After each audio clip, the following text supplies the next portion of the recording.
Fatimah lahir pada tanggal 20 Jumadil Tsani, 5 tahun sebelum bi'tsah, sebelum terutusnya Nabi Muhammad alaihissalam menjadi seorang nabi.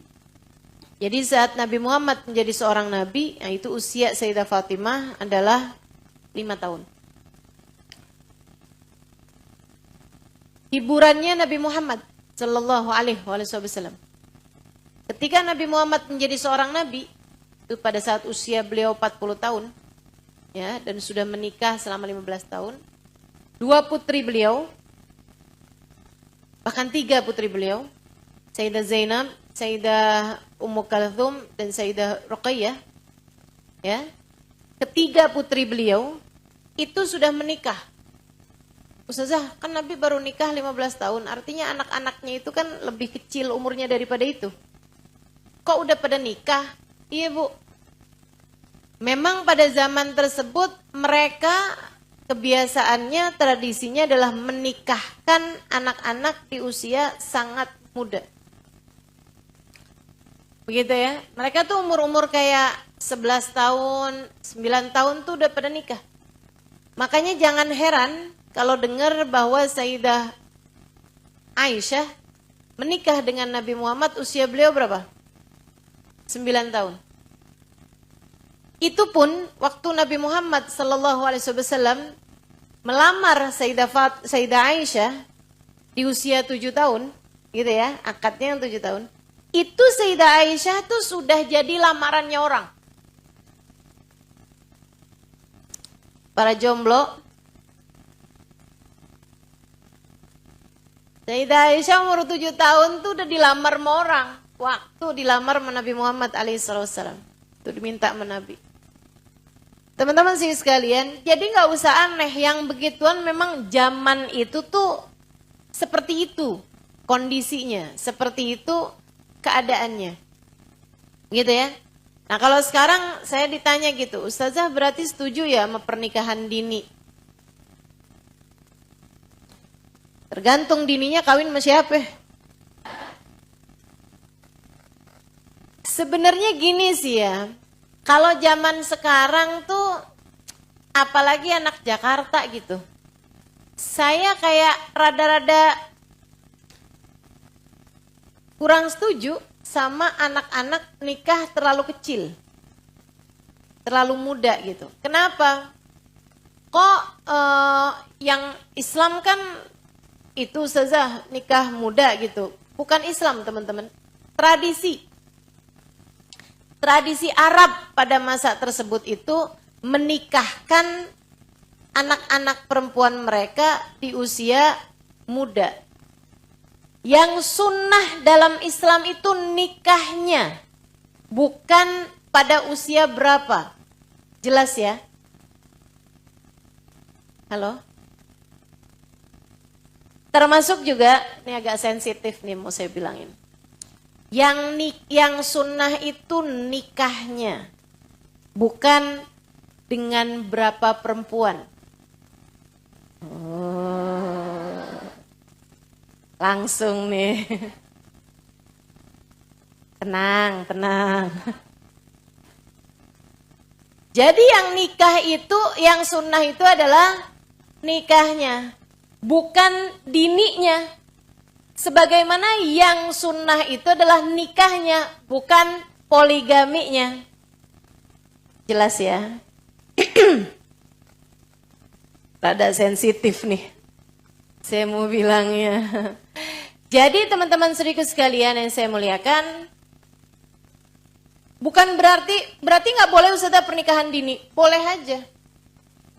Lambat nikah boleh nggak Ustazah? Boleh aja. Yang sunnah itu adalah nikahnya. Usia berapanya, nah itu masing-masing deh. Menyesuaikan kondisi, menyesuaikan keadaan badan, keadaan pemikiran. Karena yang namanya nikah itu bukan mudah. Zaman itu iya. Zaman itu enggak terlalu banyak godaan, enggak terlalu banyak permasalahan dalam pernikahan mereka. Zaman sekarang kan banyak masalahnya. Teman-teman sekalian, makanya saya sering dapetin yang nikah-nikah terlalu kecil gitu. Itu ternyata pas nikahnya ternyata tidak seperti yang saya bayangkan gitu. Ternyata nikah itu rumit. Ya iyalah. Kalau sederhana tuh namanya rumah makan.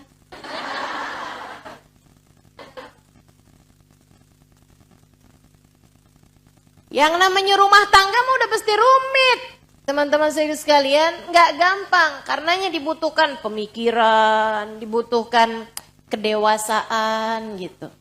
Dan tentu saja anak-anak zaman sekarang, meskipun mohon maaf, dewasa secara seksual lebih awal mereka dibandingkan orang dulu. Betul apa enggak? Dulu tuh mohon maaf ya, pendidikan seksual tidak mudah dibahas. Karena memang orang merasa tabu untuk membahas hal-hal yang seperti itu. Lah anak zaman sekarang, ya ampun, anak SD pacaran panggilnya Umi Abi.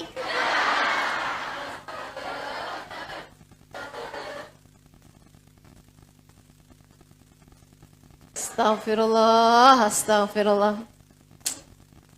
Ini kan jadi memang secara pendidikan seksualnya mereka itu lebih cepat gede. Tapi pendidikan kehidupan, jeblok. Pendidikan secara kehidupan gitu ya. Bagaimana menyatukan dua kepala dalam rumah tangga. Bagaimana menyatukan dua keinginan. Bagaimana menahan ego diri. Bagaimana tidak terbawa emosi. Baru bentak sedikit aja udah minta pulang ke rumah. Nah zaman sekarang tuh kan kayak gitu tuh. Saya pernah tuh. Ada seorang ibu datang bawa anaknya yang baru nikah. Gitu ya. Enggak yang dini juga. Ya umur wajar lah gitu.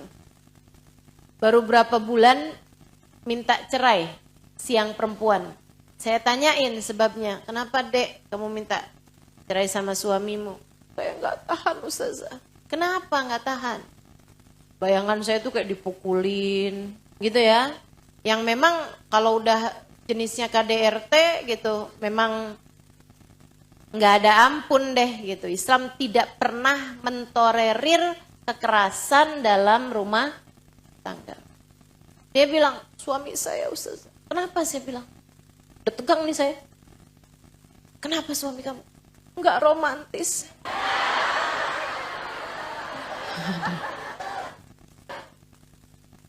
Pendidikan drama Korea.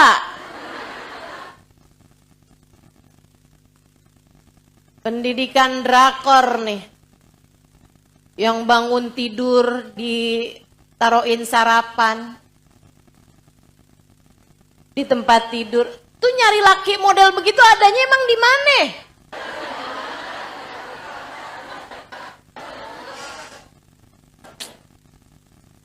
Aneh-aneh aja. Dah teman-teman saya sekalian yang saya muliakan. Jadi tuh kayak pendidikan yang masuknya nggak benar gitu.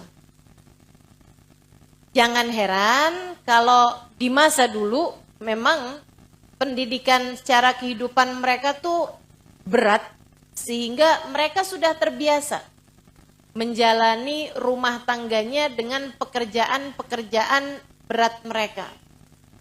Gitu ya. Bahkan di kota Tarim nih sampai sekarang, itu anak-anak perempuan relatif menikah lebih muda. Dan anak-anak laki-laki juga. Anak laki itu banyak menikah di usia 18 tahun di sana. Anak perempuannya menikah di usia 13 atau 14 tahun. Bahkan putri-putri dari guru kami Al-Habib Umar bin Hafid Hubabanur itu kebanyakan menikah pada usia-usia seperti itu. 14, 15 tahun gitu. Itu kalau udah nyampe ada perempuan umur 18 tahun belum nikah tuh kayak gimana gitu. Untung nih adik-adik jomblo nih gak tinggal sono. Masya Allah. Mereka memang udah terbiasa. Saya pernah ada anak santri, anak pelajar gitu ya. Saya mengajar di Daruz Zahra dulu. Terlambat masuk kelas saya. Dan saya tuh biasa Kalau ada anak masuk terlambat dari saya masuk, itu nggak akan saya bolehin masuk kelas di luar. Saya dulu waktu ngajar galak dah. Sekarang nggak, takut emak-emak. Saya galak, yang hadir lebih galak lagi. Jadi teman-teman sekalian, terus saya tanya gitu, kamu kenapa terlambat? Dia nunduk aja, anak tarim. Akhirnya pas waktu istirahat atau gimana gitu saya tanya, kenapa sih kamu terlambat? Saya bilang, samihini ustazah, maafin saya ustazah. Saya bilang, kenapa? Dia bilang, saudara saya semuanya hari ini lagi keluar kota. Jadi saya mesti ngurusin adik-adik saya. Adik-adiknya tuh kayak 5, 6 apa berapa gitu. Banyak. Dia mesti ngurusinnya itu bukan asal ngebangunin, mandiin, pakein baju gitu, enggak, teman-teman saya sekalian. Bikinin roti. Bikin roti udah kayak bakery. Pagi-pagi tuh ngadonin roti abis selesai sholat subuh. Anak umur 9 tahun. Masya Allah, Masya Allah. Ini nih kalau di Indonesia nih, kejadian kayak begini nih. Ini orang tuanya udah dilaporin ke Polda. Dianggap X. Tuh. Ya itulah. Masya Allah, Masya Allah. Itu kayak begitu. Abis itu dia lari-lari ke sekolah. Dan saya nggak tega ngelihatnya, Masya Allah. Luar biasa. Tuh teman-teman saya sekalian. Nah, pendewasaan secara mental gitu. Jadi mereka mentalnya tuh dewasa. Walaupun mereka masih remaja, secara masih anak-anak bahkan secara seksualitas. Gak ngerti apa-apa gitu ya. Yang kemudian belajarnya belakangan. Ya ternyata hamil-hamil aja tuh. Insya Allah. Jadi sekali lagi ya tentang urusan pernikahan dini ini sebenarnya bukan hakikat ajaran Islam tuh nyuruh orang untuk menikah dini gitu, enggak juga. Jadi yang sunnah adalah nikahnya. Di usia berapa? Nah, itu masing-masing silahkan menyesuaikan. Kepada kondisi setiap anak kan bisa berbeda. Kondisi perempuan bisa berbeda juga. Tapi yang pasti kalau melihat anak udah roman-romannya pengen kawin gitu. Tahu gak cirinya pengen kawin apa? Masak keasinan. Zaman dulu. Kalau zaman sekarang, zaman dulu kenapa masak keasinan mau pengen kawin? Zaman dulu tuh cewek-cewek pada pemalu. Jadi mereka tuh kayak mau kode-kode sama orang tuanya, masak keasinan. Kalau zaman sekarang cewek-cewek pada nggak punya malu.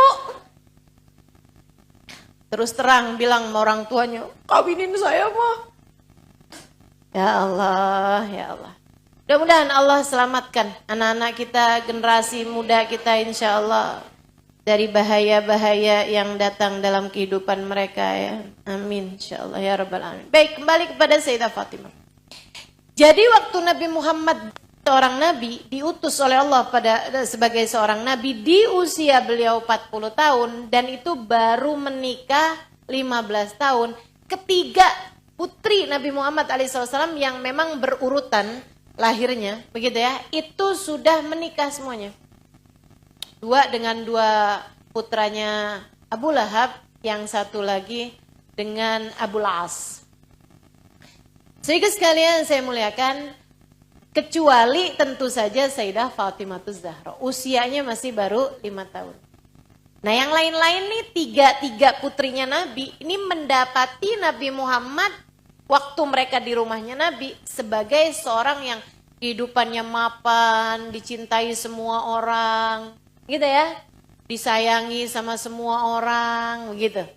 Nah anak-anak yang terbesarkan dengan kemudahan hidup, nah itu tentu saja berbeda hasilnya dengan anak yang terbesarkan dalam perjuangan kehidupan. Itu sebabnya atau itu salah satunya penyebab yang menjadikan kenapa Sayyidah Fatimah lebih disayang dibandingkan dengan putri-putri Nabi Muhammad SAW yang lain. Bukan berarti putri-putri Nabi Muhammad tidak disayang, tentu saja. Mereka semuanya disayang. Akan tetapi seperti yang tadi saya sampaikan, yang menemani naik ke puncak selalu tidak bisa dibandingkan dengan yang menunggu di atas puncak. Yang menemani dari bawah, yang berjuang bersama-sama, itu nggak sama dengan yang sudah menunggu di puncak di atas. Sayyidah Fatimah yang menemani Nabi Muhammad SAW. Gitu. Kan padahal masih muda, yaitu karena Nabi itu memang kehidupannya dulunya malah lebih mudah dibandingkan dengan ketika beliau menjadi seorang Nabi. Ya Allah, subhanallah. Begitu Nabi diutuskan sebagai seorang Nabi, Nabi itu sering pulang ke rumah nggak selamat. Ada aja yang pipinya memar, yang badannya memar bekas tonjokan orang, yang penuh dengan debu di sekujur tubuhnya, yang penuh dengan kotoran di badannya. Kayak begitu tuh keadaannya Nabi Muhammad sallallahu alaihi wasallam. Belum lagi gangguan-gangguan secara verbal. Omongan-omongan kasar orang. Gitu ya. Sumpah serapah orang, fitnahan-fitnahan, ngatain Nabi Muhammad gila, ngatain Nabi Muhammad tukang sihir, segala macam nih. Omongan-omongan orang. Keadaan tambah hari tidak menjadi tambah lebih mudah, teman-teman saudariku sekalian. Dan Sayyidah Fatimah menyaksikan itu semuanya dengan mata kanak-kanak beliau. Seseorang yang sangat beliau sayangi. Seorang yang sangat beliau cintai. Pulang ke rumah, tar lebam-lebam mukanya. Pulang ke rumah, tar luka badannya. Kayak apa rasanya coba? Ya Allah. Tiap kali Sayyidah Fatimah nungguin ayahnya nih pulang. Kalau lagi ayahnya keluar gitu. Berharap-harap cemas, mudah-mudahan kali ini ayahku pulang dalam keadaan selamat. Siapa di antara kita? Anak yang seperti itu. Dan itu Sayyidah Fatimah doang. Yang lain-lain kemana? Ustazah, kan udah bernikah. Sayyidah Fatimah yang kayak begitu. Dan Sayyidah Fatimah menjadi hiburan Nabi Muhammad SAW. Nanti Nabi itu kalau asal masuk rumah, itu Sayyidah Fatimah pelukin. Sayyidah Fatimah duduk di pangkuan Nabi Muhammad, cerita-cerita menabi gitu. Makanya kebiasaan Nabi Muhammad tuh, memeluk Sayyidah Fatimah, mencium di antara dua matanya, di keningnya sini. Cium sama Nabi Muhammad, pelukin sama Nabi Muhammad. Itu hiburannya Nabi Muhammad SAW. Karena kalau kapan Nabi Muhammad masuk, Sayyidah Fatimah nggak ada, dipanggil Nabi Muhammad alaihissalam. Gitu ya. Panggil menabi, Sayyidah Fatimah duduk dengerin. Ntar Sayyidah Fatimah tuh kalau ada luka-luka, kalau ada kotor-kotor di badan Nabi Muhammad, beliau yang bersih-bersihin. Umurnya 6 tahun, 7 tahun, 8 tahun, 9 tahun. Boro-boro kepikir buat nikah, kondisinya kayak begitu. Radhiyallahu ta'ala anha wa arda. Sampai pernah satu waktu Sayyidah Fatimah lagi ada di rumah, ayahnya lagi di luar. Ketika kemudian datang seorang budak perempuan mengetuk-ngetuk rumah Sayyidah Khadijah, yang di sana tentu saja ada Sayyidah Fatimah. Saya mengatakan, ya Fatimah, ya Fatimah, lau ra'ait mada fa'alu ala abik. Gedor-gedor rumahnya dibuka sama Sayyidah Fatimah. Fatimah, Fatimah, nak, liatin, nak, liatin, nak, liatin. Ayah kamu tuh nak, kesian, ayah kamu kesian. Sayyidah Fatimah lari-lari. Usia beliau mungkin 9-10 tahunan. Sayyidah Fatimah lari-lari ke tempat arah yang ditunjuk sama budak perempuan tersebut. Di sanalah dia melihat, di dekat Ka'bah, ayahnya sedang sujud, sementara di tubuh ayahnya sudah dilemparkan kotorannya unta. Bukan kotoran, mohon maaf, kotoran itu bukan. Akan tetapi bagian dalamnya perut unta yang sudah mati dari beberapa hari yang lalu dengan bau busuk yang luar biasa. Dan itu dilakukan oleh kaum kafir Quraisy di awal-awal Islam. Sayyidah Fatimah ngelihatnya gak tahan. Air matanya bercucuran. Dan itu ayahnya posisinya masih sujud. Sayyidah Fatimah kemudian tangan kanannya sibuk mengusap, membersihkan kotoran-kotoran yang ada di punggung ayahandanya. Tangan kirinya sibuk mengusap air matanya sendiri. Nabi Muhammad yang sedang sujud merasakan tangan putrinya membersihkan kotoran dari tubuh beliau. Beliau pun segera duduk dan menyelesaikan sholat. Dipandanginya wajah putrinya yang kini sibuk dengan tangan kanannya membersihkan bagian depan dari tubuh ayahandanya. Sementara tangan kirinya sibuk mengusap-ngusap air matanya sendiri. Nabi bertanya, maafkah ya Fatimah? Kenapa nangis nak? Sayyidah Fatimah berkata, kenapa mereka berbuat seperti ini padamu ayah? Mengapa mereka berbuat seperti ini padamu ayah? Masya Allah. Sesuatu hal yang sulit untuk diceritakan oleh Nabi Muhammad kepada putrinya itu. Akan tetapi Nabi Muhammad berusaha untuk menghiburnya dengan mengatakan, wahai putri, suatu hari nanti kamu akan melihat kenabian ayahmu mencapai Romawi dan Persia. Maksudnya gini, Nabi lagi ngajarin sama putrinya, nak kamu jangan ngelihatnya sekarang. Sekarangnya emang kayak begini. Pitar. Ini proses, nak. Ini perjalanan panjang, nak. Suatu hari nanti kamu akan melihat kenabian ayahmu ini mencapai Romawi dan Persia. Itu Romawi dan Persia, dua negara terbesar di dunia pada saat tersebut. Kalau di kita, Cina sama Amerika gitu zaman sekarang. Zaman saya kecil, Amerika sama Soviet, negara dikuasanya ya. Zaman itu negara paling besarnya, negara paling superpower gitu. Itu adalah Romawi dan Persia. Nabi Muhammad bilang, satu hari nanti wahai putriku, kamu akan melihat kenabian ayahmu mencapai Romawi dan Persia.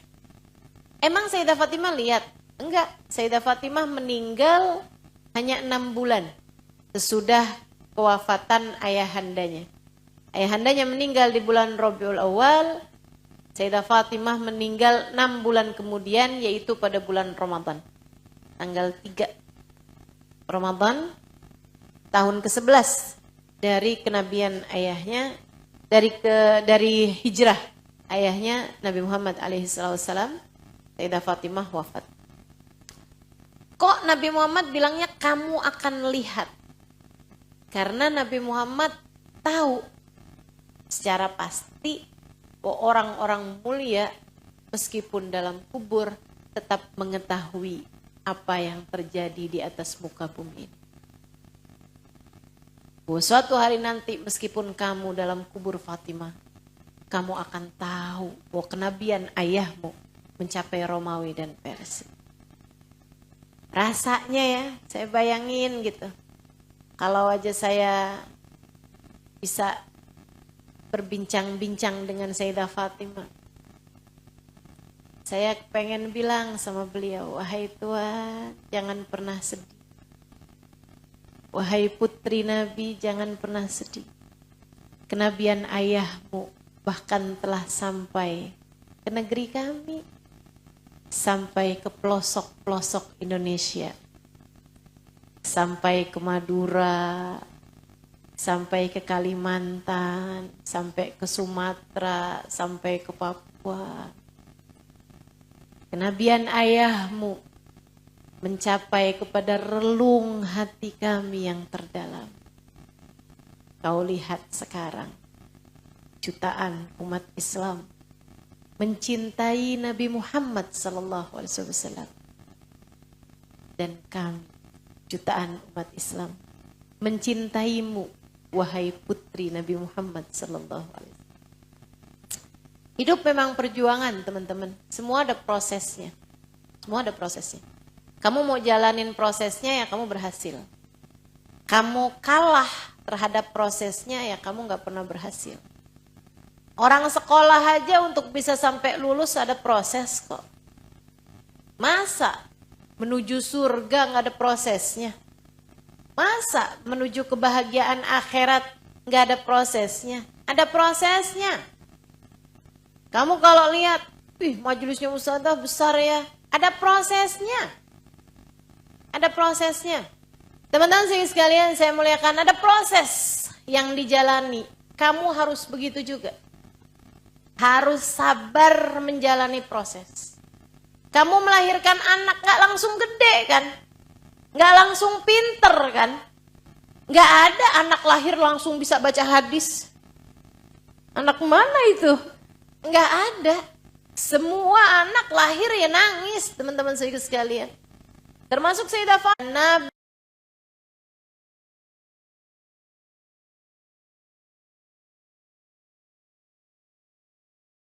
Yaitu berdakwah, mengajak orang kepada Allah, ya harus siap terhadap penolakan, harus siap terhadap gangguan, harus siap terhadap fitnah, harus siap terhadap segala macam hal sebagaimana datang dalam kehidupan Nabi Muhammad.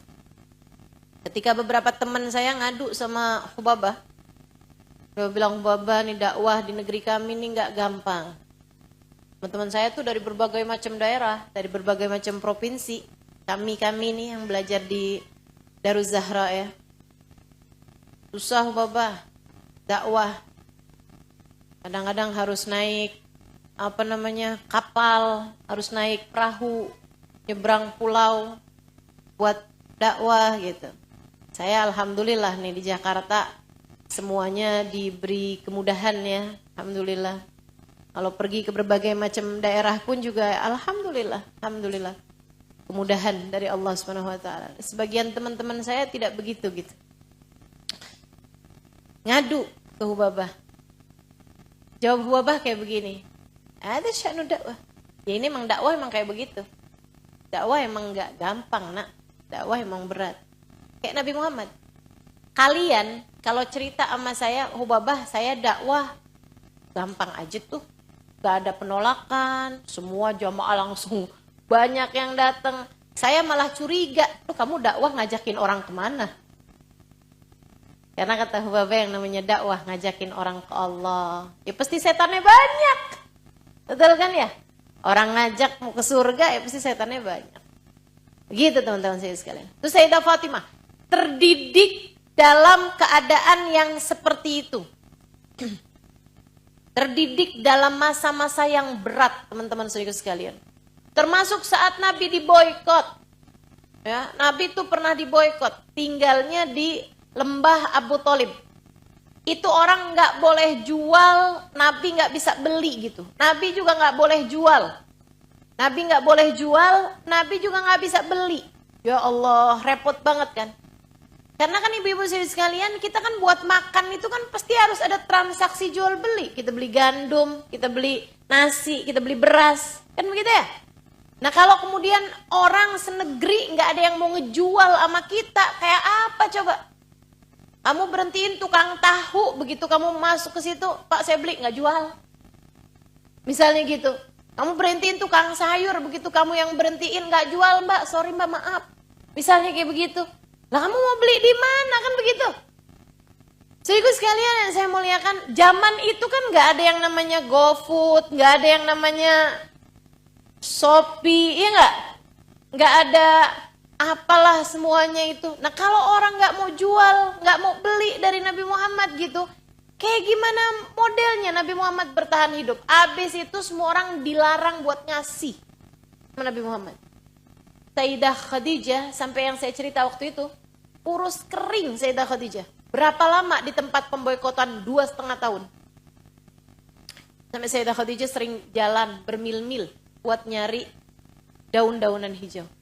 Kalau misalnya ada yang berhasil ngirimin susu, berhasil ngirimin makanan, apa yang dilakukan Sayyidah Khadijah? Diluin Nabi Muhammad, diduluin Sayyidah Fatimah, putri beliau. Kayak gitu tuh. Jadi Sayyidah Fatimah nih hidup dalam keadaan miskin yang luar biasa.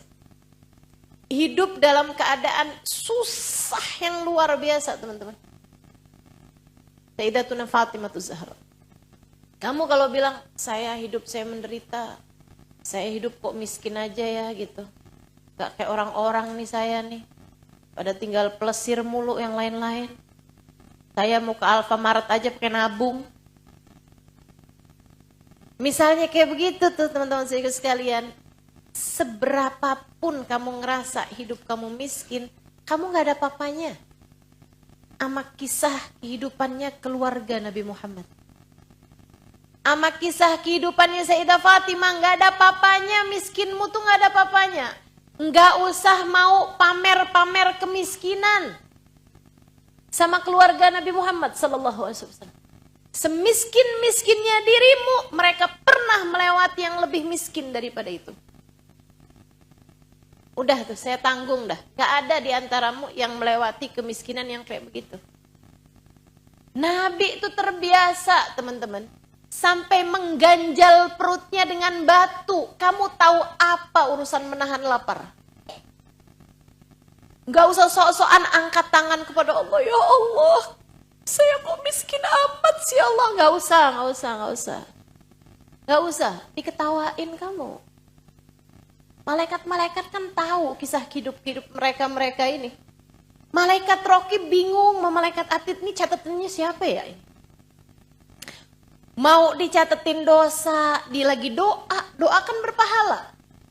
Mau dicatetin berpahala, itu keluh kesah kayak gak terima sama takdirnya Allah. Abis itu sok-sokan, ngerasa paling menderita, ngerasa paling miskin. Ini kan malaikat bingung, kamu punya HP?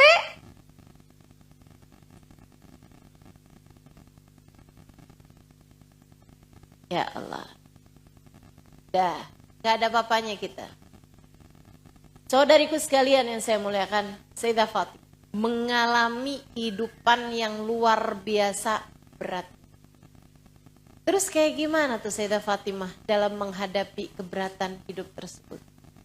Innaha sawamah qawamah. Beliau itu paling ahli ibadah. Puasa di waktu siang, tahajud di waktu malam. Menahan lapar, hitungannya hari teman-teman, bukan jam. Kalau kamu hitungan lapar, itu kan jam. Betul apa enggak? Bahkan banyak di antara kita, yang sampai enggak terlalu tahu rasanya lapar. Karena kayak enggak sempet lapar. Palingan kalau datang bulan puasa, gitu. Itu juga rasanya udah jam-jam 4, jam 5 gitu ya. Ngelihat sunlight rasanya kayak ngelihat sirup. Ngelihat karet gelang, kelihatannya kayak mie. Ada yang lebih parah lagi. Ya Allah, kalau udah puasa nih ya, ngelihat kecoa kayak kurma.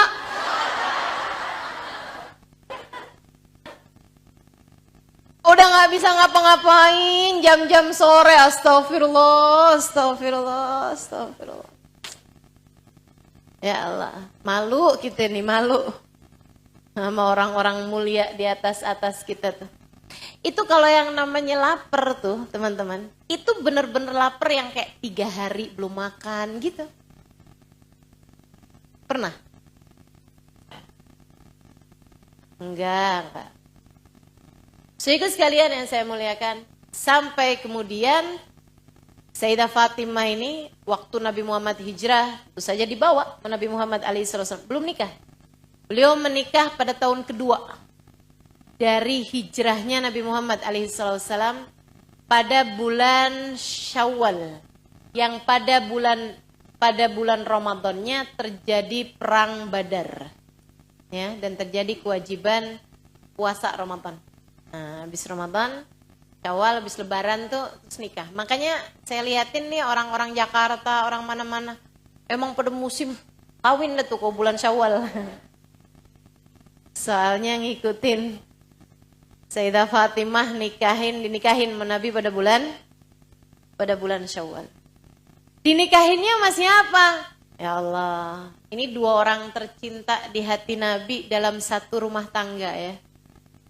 Nabi itu kalau ditanya siapa yang paling dicinta dari perempuan, ya jawabannya Sayyidah Fatimah.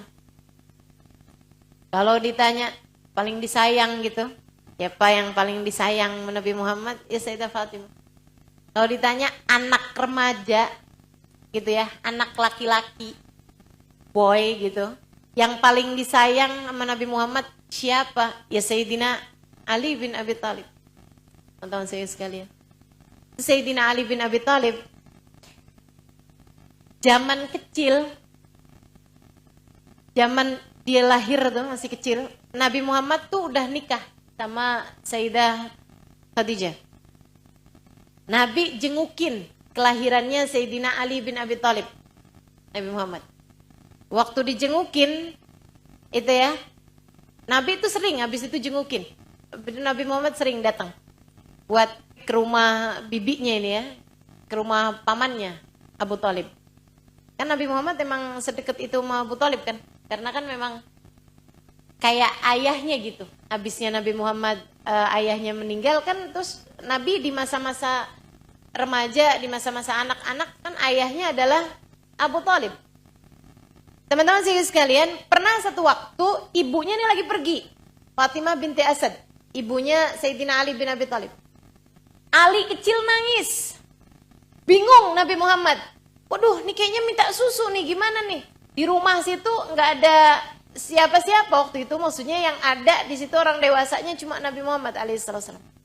Sama Nabi Muhammad, biar diem nih, Nabi kemudian mengulurkan lidahnya ke mulut Sayyidina Ali bin Abi Thalib. Subhanallah, Sayyidina Ali kecil, bayi, itu kemudian menghisap dari lidah Nabi Muhammad alaihissalam sampai beliau tidur. Ini cerita saya dapetin di Sirah Ad-Dahlaniyah, kalau saya nggak salah ya, atau Sirah Al-Halabiyah, salah satu dari dua kitab sirah besar, dan memang itu salah satu dari kitab mu'tamad ya, yang di dalamnya tuh banyak sekali cerita-cerita ajaib yang saya nggak pernah dengar dari mana-mana. Tapi itu merupakan salah satu dari kitab pegangan dari para ulama-ulama kita, ahli sunnah wal jamaah.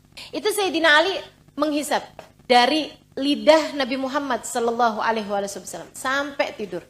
Agak berapaan lama dia nangis lagi, Nabi Muhammad melakukan hal yang sama lagi, sampai dia tidur lagi gitu.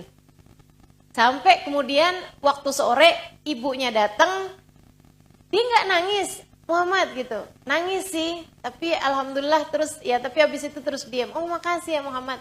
Malam harinya Fatimah bintu Asad ngetuk-ngetuk pintu rumahnya Sayyidah Khadijah atau Nabi Muhammad alaihissalam. Dibuka sama Nabi Muhammad, kenapa wahai bibi? Fatimah bintu Asad ini orang yang paling sangat disayang sama Nabi Muhammad sallallahu alaihi wasallam, dan beliau itu adalah salah satu dari orang yang ketika Fatimah bintu Asad meninggal dunia, Nabi sendiri yang turun ke kuburnya untuk menguburkan ibundanya ini. Ibunda Sayyidina Ali. Tapi memang Nabi sekali lagi tinggal di sana ya. Tinggal di rumahnya Abu Thalib yang akhirnya kan jadi sedekat itu memang sama. Jadi kayak ibu angkatnya Nabi Muhammad alaihi wasallam, Fatimah bintu Asad ini. Dia bilang, Muhammad, apa yang kamu kasih sama anak saya Ali? Emang kenapa bibi? Sekarang dia udah gak mau lagi saya susuin? Insyaallah. Itu Sayyidina Ali bin Abi Thalib. Waktu terjadi Qohad itu paceklik di zaman itu ya, di masa tersebut itu, Itu Sayyidina Nabi SAW mengajak Sayyidah Khadijah untuk mengambil, untuk membiayai kehidupan, mengambil anak salah satu dari putra-putranya Abu Thalib yang memang waktu itu banyak gitu. Akhirnya kemudian Nabi Muhammad mengambil Sayyidina Ali bin Abi Thalib sebagai putranya. Jadi itu kayak anak angkatnya Nabi Muhammad, sama Nabi Muhammad dikawinin sama putrinya Nabi Muhammad SAW. Orang-orang yang paling Nabi Muhammad SAW. Kemudian yang ketiganya, ketika Sayyidah Khadijah meninggal dunia, itu yang di rumah Nabi Muhammad, Fatimah. Sehingga Sayyidah Fatimah menempati tempatnya Sayyidah Khadijah dalam hal mengurus Nabi Muhammad SAW. Apa hajatnya Nabi Muhammad tuh maksudnya kayak dari mulai bersihin rumah, nyuciin baju, bikinin makanan, numbukin gandum segala macam tuh yang ngerjain ya Sayyidah Fatimah ini. Temen buat Nabi Muhammad SAW. Sampai di tingkatan Nabi Muhammad menyebutnya sebagai Fatimah bid'atun minni. Fatimah adalah bagian dariku. Kayak ucapan Nabi ini kalau diartikan zaman sekarang, separuh aku Fatimah. Gitu. Dari dekatnya Nabi Muhammad SAW dengan Sayyidah Fatimah Zahra. Teman-teman saya sekalian yang saya muliakan, dan hal lain yang membuat Sayyidah Fatimah sangat dicinta oleh Nabi Muhammad SAW, karena Sayyidah Fatimah ini kemudian menikahnya dengan Sayyidina Ali bin Abi Thalib, yang mana Sayyidina Ali ini juga adalah orang yang sangat disayang sama Nabi besar Muhammad SAW dan sangat miskin. Jadi Sayyidah Fatimah tuh nggak pernah ngalamin masa kaya, karena dari keluarga ayahnya yang memang dari sejak Sayyidah Fatimah kecil itu sudah mengalami masa-masa sulit Islam, gitu ya, sampai kemudian masa pemboikotan, sampai kemudian masa hijrah, gitu ya. Di saat ayahnya mulai mapan kehidupannya dari harta-harta rampasan perang dan lain sebagainya, meskipun Nabi sih tetap memilih untuk berkehidupan sederhana. Nah itu Sayyidah Fatimah tetap berada dalam kemiskinan. Teman-teman saya sekalian, kalau kamu mau tanya, emang semiskin apa Sayyidah Fatimah, Ustazah? Kalau kamu tanya sama saya, saudara sekalian yang saya muliakan, saya ceritain. Sayyidina Ali itu bekerja hari itu untuk makan hari itu. Coba tuh. Semiskin apa orang yang kerja hari itu buat makan hari itu? Artinya nggak nabung, bukan buat bulan depan, bukan. Nggak nabungnya tuh yang ampe buat sekurangnya buat minggu depan gitu. Enggak, teman-teman saya sekalian. Atau bahkan buat besok, enggak. Sayyidina Ali itu nggak nabung buat besok. Jadi yang hari itu beliau dapat kerja, dapat uang buat hari itu. Silakan bayangkan sendiri seperti apa miskin. Karenanya diceritakan di dalam Al-Quran. Di dalam Al-Quran. Ini kurang akurat apa coba? Oke, kalau yang tadi cerita-cerita yang saya bawa itu tidak ada dalam Al-Quran, adanya dalam hadis-hadis Nabi, adanya dalam kitab-kitab sejarah. Sekarang saya mau sampaikan kepadamu cerita yang Allah sebutkan di dalam Al-Quran. Satu waktu sudah lahir putra-putranya ya.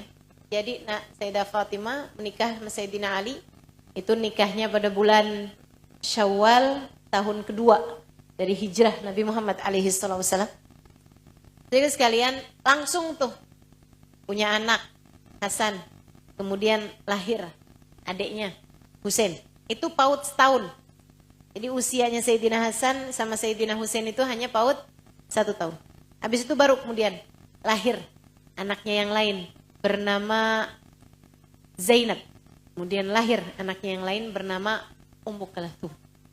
Teman-teman sekalian saya muliakan, baru kemudian lahir lagi anak laki-laki yang dikasih nama Muhsin. Akan tetapi anak laki-laki ini usianya hanya beberapa bulan saja dia kemudian meninggal dunia. Jadi yang anak sampai dengan besar gitu ya, yang lahir terus sampai dengan dewasa, itu keempat anak ini. Hasan, Husain, Zainab, dan Ummu Kalthum. Teman-teman saudara sekalian yang saya muliakan, ketika udah mulain agak besar-besar nih, anak-anaknya nih, gitu ya. Itu Sayyidina Husain satu waktu sakit. Anak-anaknya masih, yang perempuan-perempuan masih kecil, tapi yang ini nih udah mulain agak besar gitu. Di masa hidupnya Nabi Muhammad, di akhir-akhir hidupnya Nabi Muhammad alaihissalam. Mereka nih ketika Husain sakit, mereka yatadawa, berobat dengan cara bernadar. Ya diobatin secara apa namanya, obat kayak ya dikasih apalah zaman itu ya, minyak zaitun misalnya atau apa segala macam gitu kan, kasih madu, kasih apa gitu. Akan tetapi selain daripada itu, mereka minta kesembuhan dari Allah Subhanahu wa taala dengan cara bernadar. Ini namanya nadar tabarrur nih ya dalam Islam nih ya. Nadar itu ada dua. Ada nadar lajaj, nadarnya orang marah, ada nadar tabarrur. Nadarnya orang ibadah, nadar taqarrub ila Allah Subhanahu wa taala. Yang satu hukumnya makruh, nadar lajaj, bahkan haram, bisa haram ya. Yang satu hukumnya ada yang bilang mubah, banyak juga yang mengatakan sunnah. Nadar lajaj itu kayak gini loh. Saya sumpah gak akan pernah lagi ketemu sama dia. Demi Allah saya gak bakalan ketemu lagi sama dia. Kalau lagi marah tuh orang. Nah, suka ada yang kayak begitu kan. Nadar sumpah gak bakalan ketemu, gak bakalan ini, gak bakalan itu. Itu namanya nadar lajaj. Hukumnya antara makruh atau kalau ngerjain sesuatu yang haram, kayak mutusin silaturahmi dan lain sebagainya, bisa ke arah haram gitu. Nah ada nadar lagi namanya nadar tabarrur. Nadar tabarrur tuh kayak gitu. Kalau misalnya nih ya, saya berhasil nih urusan saya, misalnya gitu ya, saya kepengen nyumbang buat maulidnya Al-Ikhwan, maulidnya Ustazah Halimah, misalnya gitu ya, sekian. Itu namanya nadar tabarrur, teman-teman sekalian. Tabarrur. Ya, tabarrur tuh mengerjakan amal perbuatan bar. Bar tuh kebaikan. Gitu. Nah, salah satu ini dilakukan oleh Sayyidah Fatimah dan keluarganya. Mereka tuh gini, kalau Husain sembuh, kita mau puasa 3 hari berturut-turut. Subhanallah, berapa hari kemudian Husain sembuh. Senang semuanya. Dan puasa harus dilaksanakan karena nadar tuh wajib hukumnya. Kamu kalau nadar hukumnya jadi wajib mengerjakan apa yang kamu nadari. Karenanya kamu kalau mau nadar tabarrur, seperti yang tadi saya sampaikan ya, hukumnya bisa sunnah, bisa mubah gitu kan. Itu tuh teman-teman sekalian, kamu nadarnya bagus, kebaikan, begitu ya. Tapi jangan yang berat-berat. Kalau saya hamil tiap hari saya mau baca Al-Quran 5 juz. Itu kan berat namanya. Nanti kamu keberatan sendiri akhirnya. Gitu ya. Jangan yang berat-berat. Yang kiranya kamu bisa aja gitu. Kalau misalnya gitu ya. Kalau saya hamil nih, saya mau baca surat Tabarok tiap malam. Itu kan masih ringan. Surat Tabarok 30 ayat gitu kan. Nah itu baca Tabarokmu itu hukumnya jadi wajib gitu. Tapi nadar ini nggak jadi terhadap urusan yang wajib atau terhadap urusan yang haram ya. Kalau haram memang nggak jadi ya. Tapi urusan yang wajib itu juga nggak jadi. Kalau saya hamil, saya mau sholat subuh tiap hari. Ya kagak usah hamil juga kamu emang wajib sholat subuh, Dek. Gitu ya. Tapi kan biasanya saya suka tinggal ya dosa. Itu sih kamu gak usah hamil juga emang wajib gitu kan. Gak jadi jadinya tuh nadar. Teman-teman sih sekalian yang saya muliakan. Ini jadinya kan puasa 3 harinya keluarga Sayyidah Fatimah ini kan wajib dilaksanakan. Maka berpuasalah mereka hari itu. Gitu ya. Puasa Sayyidina Ali kerja. Jagain kebun kurmanya orang. Ngurusin kebun kurma. Akhirnya Sayyidina Ali dapat nih duitnya. Gajiannya, bayarannya hari itu Sayyidina Ali pergiin ke pasar beli gandum, beli kurma, beli makanan gitu ya buat mereka berbuka puasa. Nyampe rumah Sayyidah Fatimah masak. Rotinya, gandumnya dibuat roti gitu ya. Kemudian lauknya kayak kuah gitu. Kemudian ada kurma juga gitu. Sampai jelang waktu buka ada yang ketuk pintu. Orang-orang miskin ternyata. Beliau pun nanya sama anaknya, nanya sama suaminya, gimana nih ada orang miskin? Ya kesian mah, iya kesian. Ali juga, gimana Li? Ya udah deh kita kasihin aja makanannya buat mereka. Anak-anak setuju? Iya mah. Keluarga Nabi teman-teman. Itu loh didikannya luar biasa banget. Sang ibu emang kayak nanya sama anak-anaknya. Tapi ya sebagai formalitas. Karena beliau memang udah tahu bahwa beliau akan menyerahkan makanan tersebut kepada mereka. Jadilah diserahkan makanan tersebut kepada mereka nih. Tanpa menyisakan apapun selain air putih saja. Mereka buka air putih doang. Sahur kagak punya apa-apa. Air putih doang. Besokannya puasa lagi dong. Emang puasanya nadar 3 hari? Puasa lagi tuh. Mereka nggak makan apa-apa selain air putih aja waktu sahur sampai Sayyidina Ali kembali kerja. Dapat upah, Sayyidah Fatimah kembali masak. Sudah Sayyidina Ali beli bahan makanannya. Habisnya itu kemudian waktunya buka puasa nih. Udah tinggal setengah jam gitu. Ada yang ngetuk pintu. Anak-anak yatim. Kurus-kurus, kecil-kecil, lapar-lapar. Ya ampun nak, kesian banget itu saudara-saudara kita tuh. Iya mama ambilin mah. Ayo cepetan ambilin. Dikeluarin tuh semua. Rotinya dikeluarin, kurmanya dikeluarin, makanannya dikeluarin. Pada makan depan rumahnya Sayyidah Fatimah. Lapar mereka pada makan. Dari laparnya mereka habis semuanya saat buka puasa. Datang. Enggak tersisa apa-apa selain air putih saja. Gak apa-apa ya. Iya mah. Sahur. Air putih doang juga. Besokannya emang harus puasa lagi kan 3 hari. Hari terakhir. Sayyidina Ali lemes-lemes kembali kerja. Habis itu dibeliin makanan lagi. Sayyidah Fatimah lemes-lemes masak. Habis itu terhidang makanan. Ujian Allah tuh emang semakin tinggi pohonnya. Semakin deras kenceng pula anginnya. Ujian. Buat milih mana di antara kita yang keluar sebagai pemenang dalam kehidupan. Nah ini nih. Juara-juaranya nih. Waktunya buka, teman-teman, berapa menit lagi. Ada yang ketuk pintu hampir pingsan.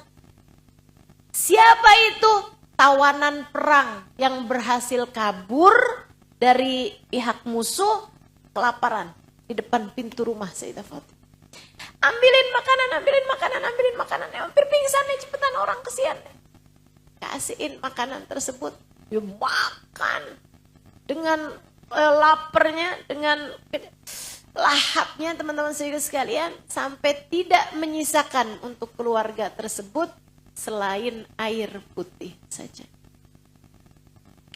3 hari 3 malam mereka enggak makan apa-apa. 3 hari mereka berpuasa, tidak sahur dan tidak buka kecuali dengan air putih saja. Dan itu, ini saya udah kagum setengah mati nih. Udah takjub setengah mati sama ibadah mereka kepada Allah.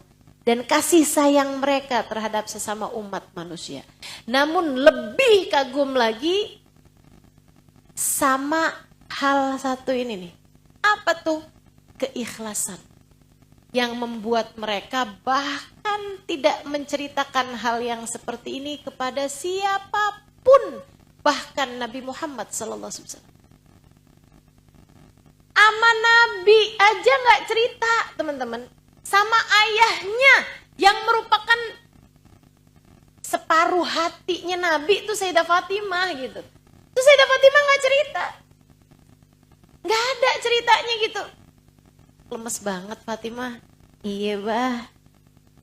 Doain ya bah ya.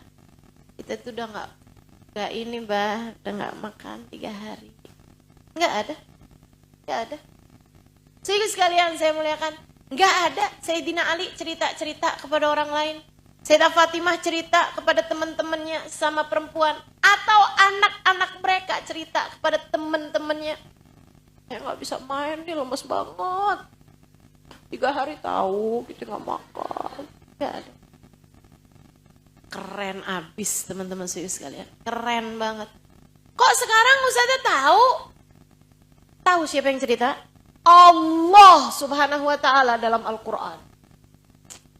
Seperti apa coba keadaan seseorang yang bahkan membuat takjub, membuat kagum Allah subhanahu wa ta'ala. Sampai Allah merasa perlu untuk menceritakannya dalam Al-Quran. Teman-teman saudaraku sekalian yang saya muliakan. Mendengar apa yang Allah firmankan dalam Al-Quran. Kita sebagai umat Islam menunduk malu. Malam hari itu, malaikat Jibril turun kepada Nabi Muhammad SAW. Malam hari itu juga, ketika sudah lewat 3 hari 3 malam, keluarga Nabi Muhammad yang terdiri dari Sayyidah Fatimah, Sayyidina Ali, dan putra-putri mereka berpuasa dan tidak makan apa-apa selain dengan air putih belaka. Malam tersebut, malaikat Jibril turun untuk menyalami tangan Nabi Muhammad SAW, mengucapkan selamat kepadanya. Hani'an laka bi ahli baitika ya Rasulullah. Selamat atas apa yang telah dilakukan oleh keluargamu wahai Rasul. Saudaraku sekalian saya muliakan, ini sih nggak sebanding sama prestasi apapun yang sudah berhasil kamu lakukan di atas muka bumi ini. Ini sih asli nggak sebanding. Kalau anakmu udah bisa hafal juz amma misalnya, nggak bisa dibandingin teman-teman. Ini tentang rasa hati, tentang kedekatan kepada Allah, tentang pengorbanan dalam jalan Allah. Ini adalah tentang perjuangan seorang manusia sampai di titik terendah kehidupannya untuk mencari ridha Allah subhanahu wa ta'ala penciptanya. Maka perlombaan apa yang lebih agung daripada hal ini? Prestasi apa yang sudah kamu lakukan di atas muka bumi? Adakah kiranya yang sudah membuat Allah subhanahu wa ta'ala takjub padamu? Adakah kiranya yang sudah membuat Allah subhanahu wa ta'ala bangga padamu sampai menyebutkan namamu di antara para malaikat-malaikatnya? Teman-teman saudaraku sekalian, baru susah dikit ngomelin suami, kan malu. Baru sakit sedikit, orang sekampung tahu, kan malu. Baru berhasil tahajud, grup tahu semua. Malu teman-teman. Nih keluarga Nabi Muhammad puasa 3 hari 3 malam. Puasa 3 hari, gak makan, gak sahur. Selain air putih belaka. Dan gak ada yang tahu. Gak ada yang tahu. Andai Allah tidak menceritakannya dalam Al-Quran, kita semua sampai saat ini nggak tahu. Turun malaikat Jibril kepada Nabi Muhammad malam hari itu. Hani'an laka bi ahli baitika ya Rasulullah. Selamat atas apa yang dilakukan keluargamu wahai Rasulullah. Nabi Muhammad bahkan nanya, Mada fa'alu ahla baiti ya Jibril? Apa yang sudah dikerjakan oleh keluargaku wahai Jibril? Mada fa'ala ahla baiti ya Jibril? Malaikat Jibril yang cerita.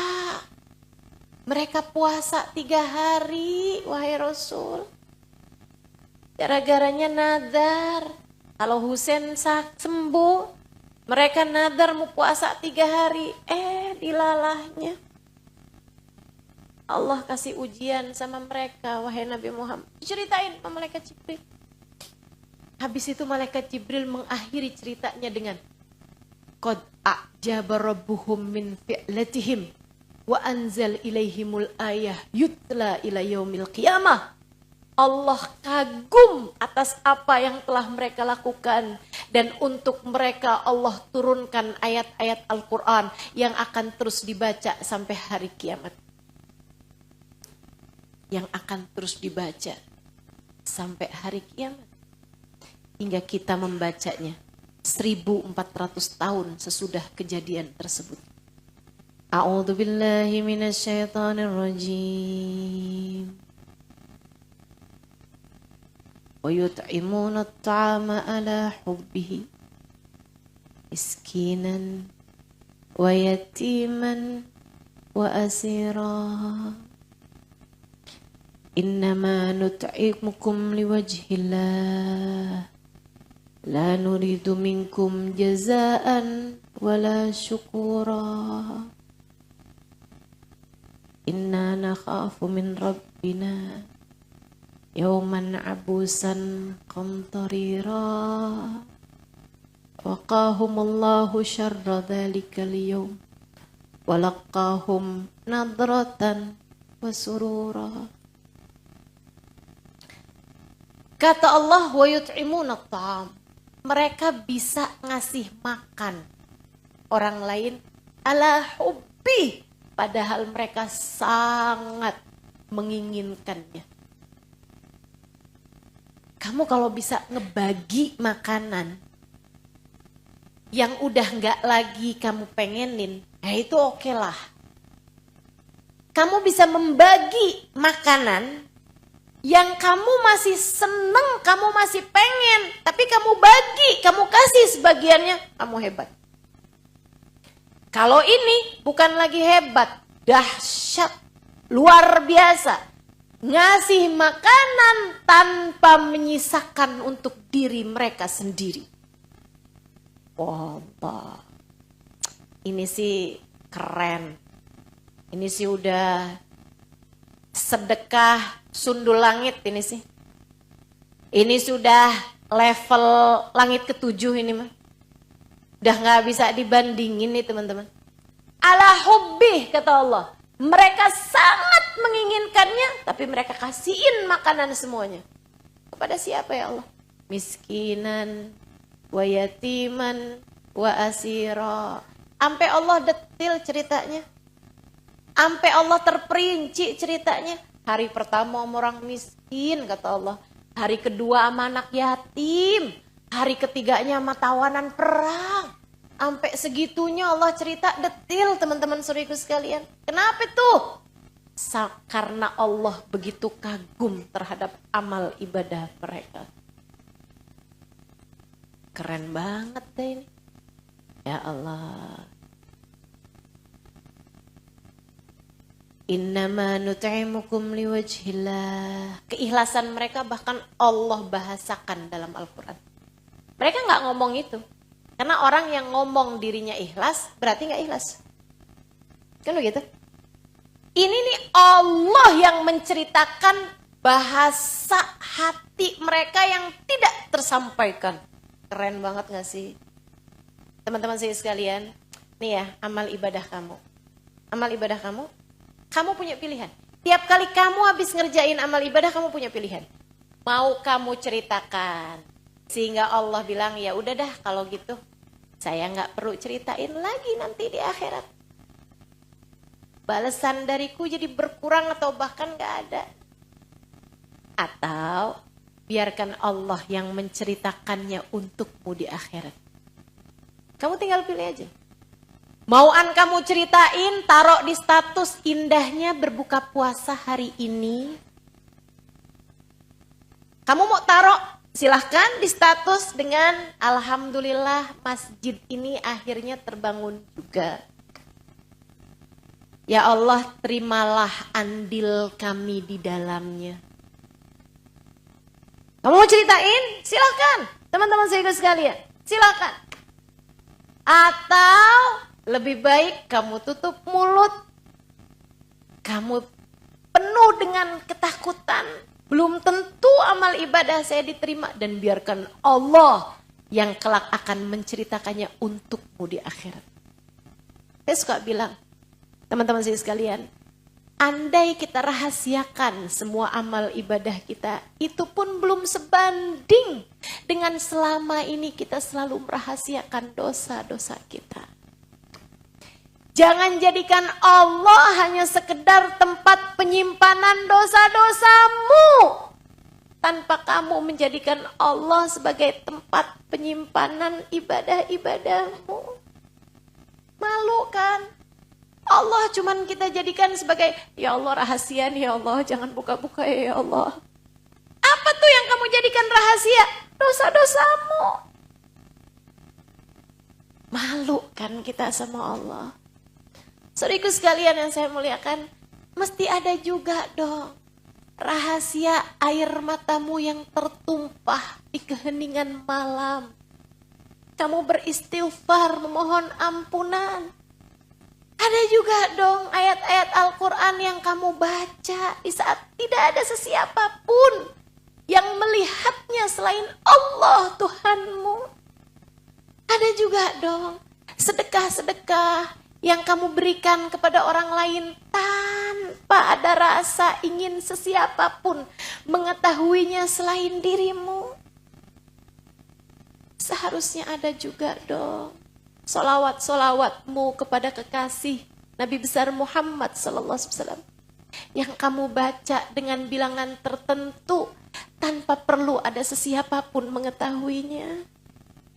Biarkan Allah jadi tempat rahasia segala kebaikanmu, teman-teman. Tanpa perlu kamu mengumbarnya kepada orang lain. Sayyidah Fatimah Zahra, gak usah tunggu hari kiamat. Allah sudah menunjukkannya kepada umat dari sejak masa hidupnya. Innama nut'imukum liwajhillah la nuridu minkum jazaan wala syukura. Kami memberi kalian makan hanya karena mengharap keridhaan Allah. Kami tidak berharap balasan dari kalian ataupun balasan di dunia.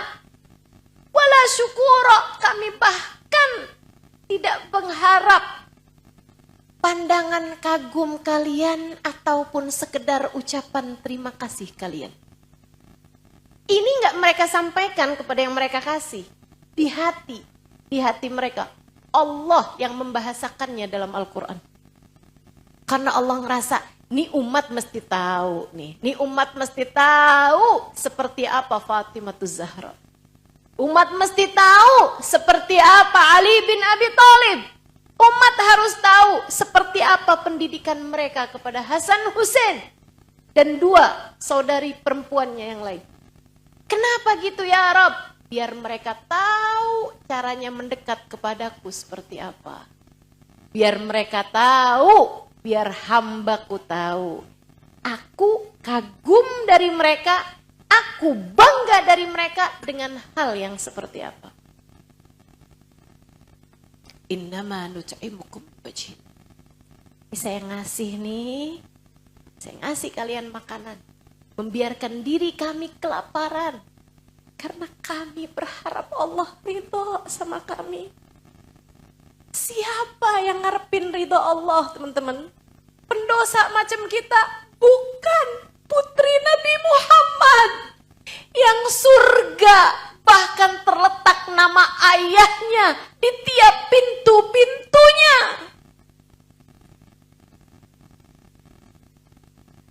Kalau orang kayak kita nyari ridhonya Allah pantas. Belum tentu diridhoin. Yang kayak Sayyidina Fatimah, yang kayak Sayyidah Fatimah nyari ridhonya Allah buat apa coba? Udah pasti diridhoin sama Allah. Syahadat kita bahkan gak diterima tanpa menyebutkan ayahnya. Yang ayahnya sudah mengatakan tentangnya, Fatimah bagian dariku. Separuh aku Fatimah. Membahagiakan hatiku semua yang membahagiakan hatinya. Membuat marah aku semua yang membuat marah Fatimah. Nyari ridho Allah, teman-teman. Nyari ridho Allah. Enggak ngarep balasan di dunia. Bukan yang saya sedekah dah, biar rezeki besok lancar. Enggak ada urusan. Enggak ada urusan. Kami tidak berharap balasan di dunia. Wala syukuro. Bahkan orangnya enggak berucap terima kasih sama kami, enggak jadi masalah. Bagaimana denganmu? Bagaimana denganmu? Yang baru beramal sedikit, kemudian orang yang gak terima kasih, astagfirullah, astagfirullah. Keras hati banget ya. Udah dikasih, gak ada terima kasihnya.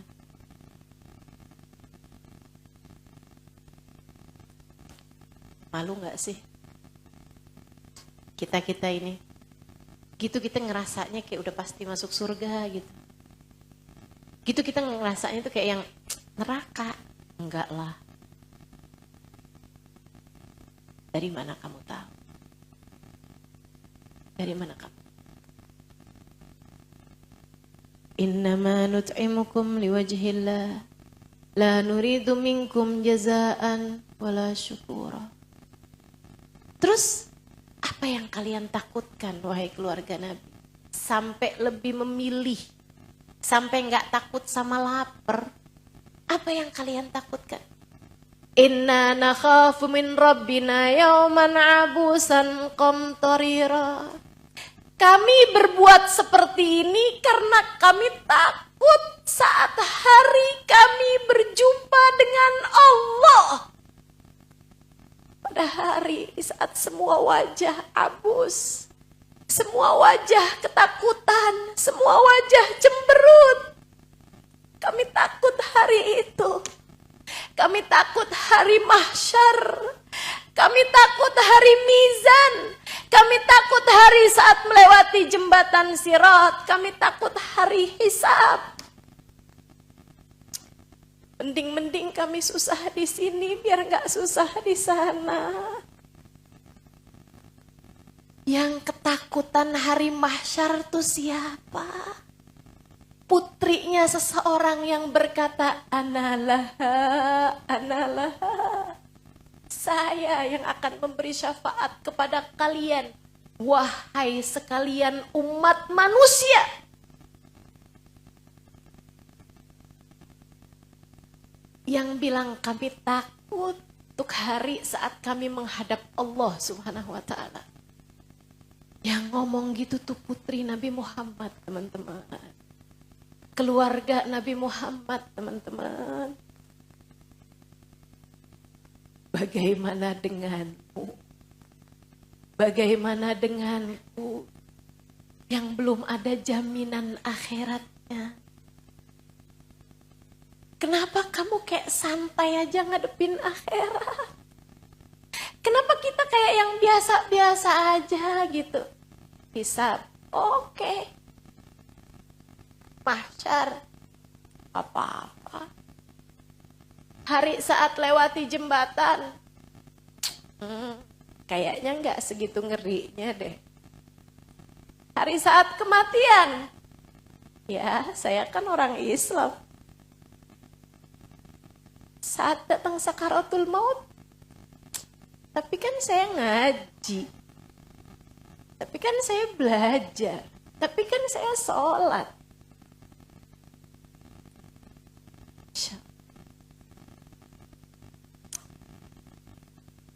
Emang mereka gak punya pengharapan sama Allah, Ustazah, sampai segitu takutnya? Emang mereka gak kenal sama Allah yang Rahman Rahim sampai segitu takutnya? Justru karena mereka kenal sama Allah. Mereka jadi tahu keagungan Allah. Mereka jadi faham bahwa Allah tuh punya sifat la yubali, tidak peduli. Allah kalau mau mengadab, Allah bisa. Siapapun. Allah kalau mau mencinta, Allah bisa. Siapapun. Tanpa peduli. Tanpa peduli mau dia Halimah Al-Idrus ataupun dirimu. Allah gak peduli. Apalagi yang modelanan Halimah Al-Idrus yang emang pantas kalau dimurka sama Allah. Dengan segala dosa-dosanya. Dengan segala kekurangan ibadahnya. Dengan segala sholatnya yang masih bising. Dengan segala kekerasan hatinya. Kita semua teman-teman saudaraku sekalian. Masih sangat pantas untuk diazab oleh Allah Subhanahu wa taala. Karenanya masih sangat pantas buat takut sama Allah Subhanahu wa taala. Sayyidah Fatimah takut. Sayyidah Fatimah takut. Sampai merelakan laparnya. Biar nanti di hari akhirat saya nggak perlu lapar. Merelakan semua makanannya untuk diberikan kepada orang lain. Ya Allah.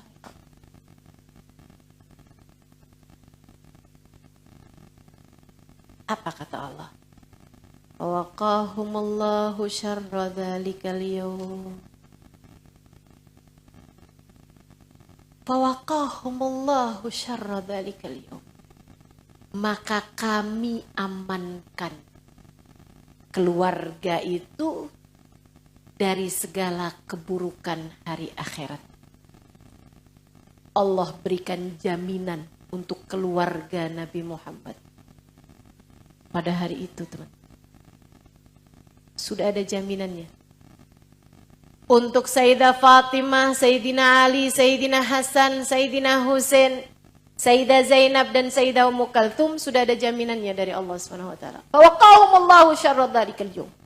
Allah amankan, Allah jaminkan keamanan mereka pada hari itu. Langsung jaminan dari Allah Subhanahu wa taala lewat firman Allah Subhanahu wa taala. Walaqahum nadratan wa surura. Allah akan menjumpai mereka hari itu. Nadratan, wajah mereka berseri-seri, wasurura, penuh dengan kebahagiaan. Kamu tinggal pilih, mau seneng di sana, susah di sini, atau mau seneng di sini, susah di sana. Kamu tinggal pilih. Sayyidah Fatimah sudah memilih untuk jalan hidupnya. Bersusah-susah di dunia tak mengapa. Selagi kami dipastikan akan bersenang-senang kelak di sana. Yuk, gak apa-apa. Sesekali sakit gak apa-apa. Sesekali miskin gak apa-apa. Sesekali susah gak apa-apa. Sesekali ditinggalin orang gak apa-apa. Ditinggalin lagi sayang-sayangnya gak apa-apa. Sesekali diuji dengan berbagai macam kesulitan dalam kehidupan. Nggak apa-apa. Emang sya'nul hayah. Emang hidup tuh kayak begitu teman-teman sekalian. Jangan ngarep hidup ideal. Hidup nggak pernah ideal buat siapapun. Jika hidup bahkan tidak ideal buat Sayyidah Fatimah Zahra, pemimpin wanita surga, bagaimana mungkin kamu bisa berharap hidupmu ideal di atas muka bumi? Nggak ada. Kamu berharap hidupmu mudah terus, hidupmu gak pernah sakit, itu hidupnya Fir'aun, teman-teman sekalian. Itu hidupnya Fir'aun. Saya tidak berharap kita semuanya hidup seperti hidupnya Fir'aun. Kita berharap hidup kayak hidupnya Sayyidah Fatimah. Meskipun tentu saja kita tidak akan mampu untuk meraih kehidupan seperti Sayyidah Fatimah. Sekurangnya dikasih susah yang terima. Hidupmu penuh dengan syukur. Sekurangnya apa yang terjadi dalam kehidupanmu, seberapa jatah rizkimu dari Allah yang qanaah. Yang qanaah. Yang qanaah. Saat tidak ada terima, saat ada berusahalah untuk berbagi dengan yang lain. Kan begitu? Insya Allah. Yuk belajar dari kisah kehidupan Sayyidah Fatimah. Amin ya Rabbal alamin. Terus sekalian, di bawah-bawah ayatnya itu Allah ceritain tentang keadaan mereka kelak di akhirat. Dan subhanallah, ini keren abis sih. Ini Allah tuh abis itu cerita tentang keadaan mereka di surga. Muttaqina fiha alal araik la yarawna fiha syamsan wala zamharira wa daniyatan alaihim dilaluha wa dhulilat kutufuha tadlila yutafu alaihim bi aniyatin min fiddatin wa akwabin kanat qawarira qawarinun fiddatin qaddaruha takdira. Itu kenikmatan-kenikmatannya surga semuanya tuh. Yang anak-anak kecil jalan-jalan bawa minuman, mereka bersandar-sandar. Semua kenikmatannya surga diceritain Allah Subhanahu wa taala dalam ayat-ayat ini. Semuanya kecuali kenikmatan tentang bidadari. Kenapa? Sebab Allah menjaga hati Sayyidah Fatimah Zahra. Kamu kalau soleha, Allah Subhanahu wa taala jaga hatimu.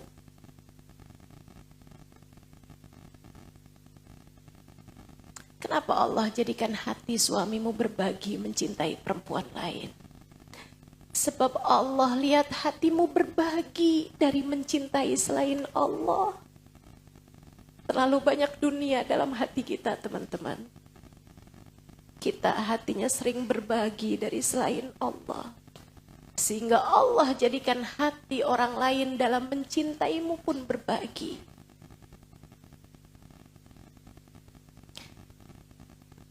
Allah kepada Sayyidah Fatimah, jangankan di dunia, di akhirat pun Allah jaga.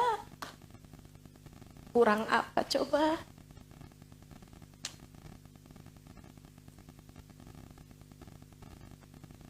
Malu dah saya. Saya kayak gak bisa ngelanjutin nih pelajaran. Ya Allah, sedih banget saya. Sedih sama diri saya sendiri. Dan saya berharap kalian juga punya rasa yang sama, teman-teman. Malu. Malu kita. Malu sama Allah Subhanahu wa ta'ala. Teman-teman saya sekalian yang saya muliakan. Sayyidah Fatimah umurnya nggak panjang. Beliau meninggal dunia 6 bulan. Sesudah kewafatannya baginda kita Nabi besar Muhammad sallallahu alaihi wasallam.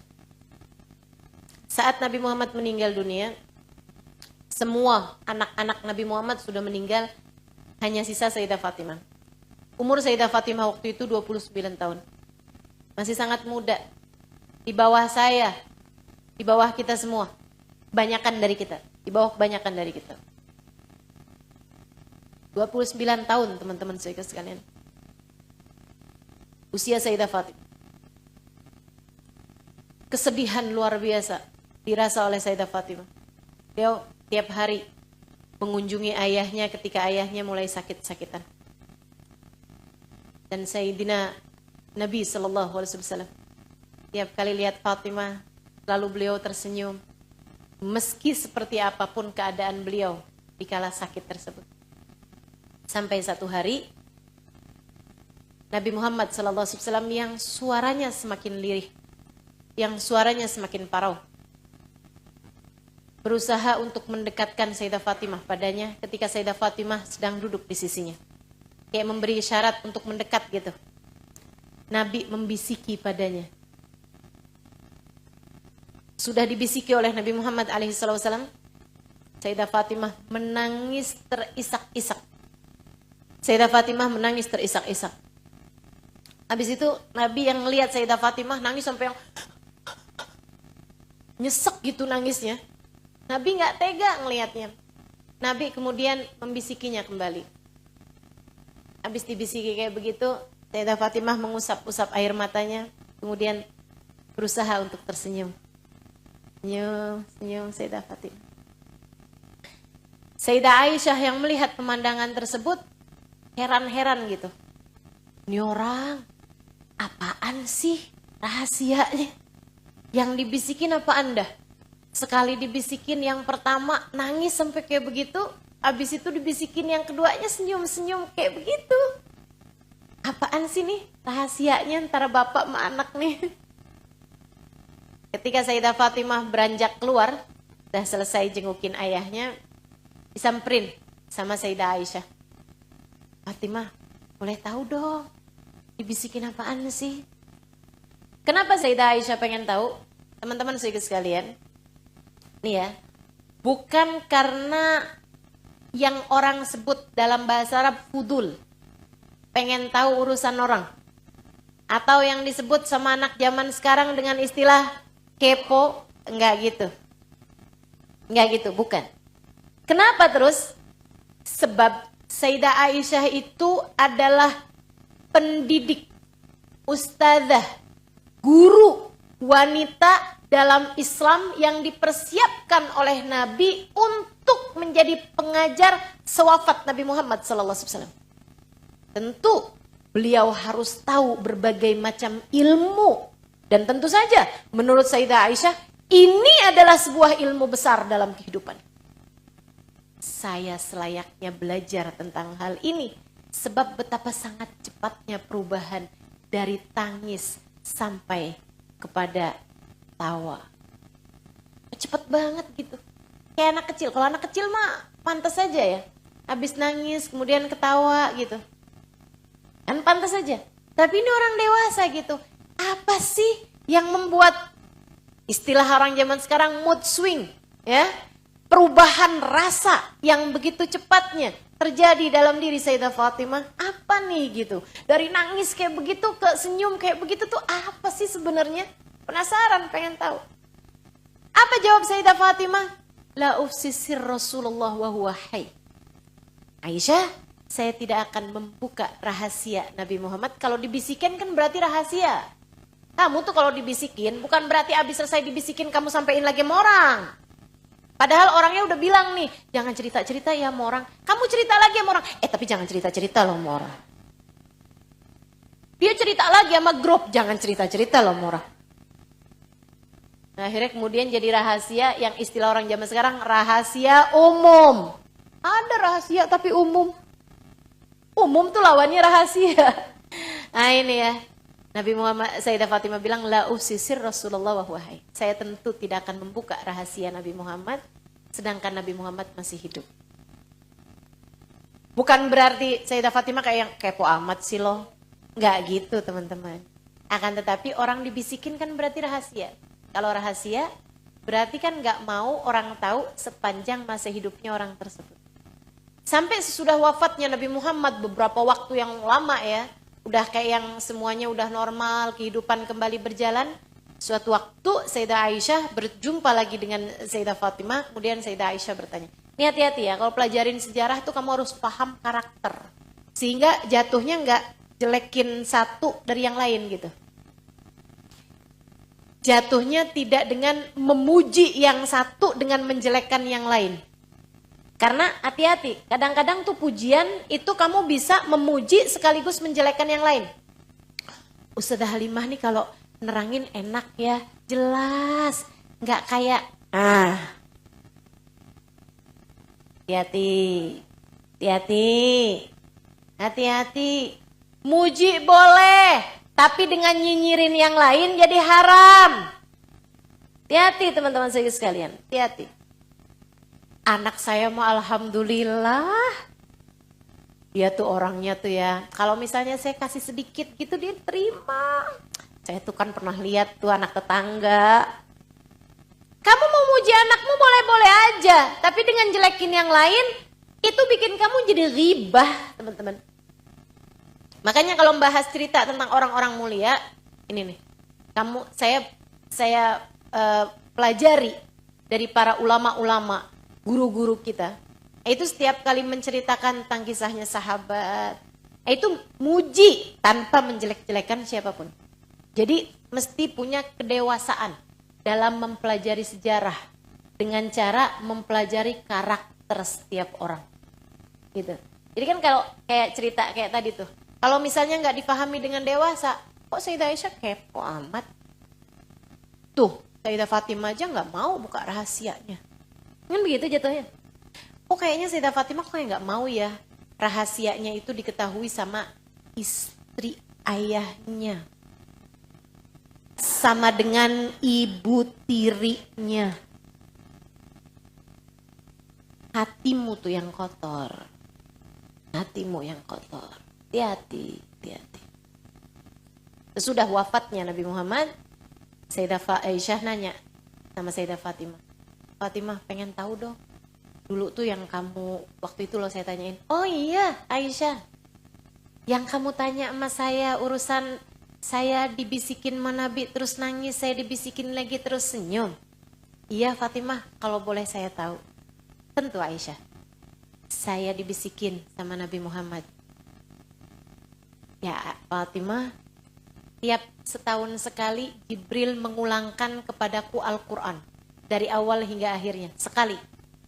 Pada malam Lailatul Qadar. Yang kali ini Jibril sudah datang malam Lailatul Qadar. Dan kembali, mengulangkan kembali padaku Al-Quran dari awal hingga akhirnya. Aku rasa Fatimah, ini adalah waktuku untuk segera berjumpa dengan Allah Ta'ala.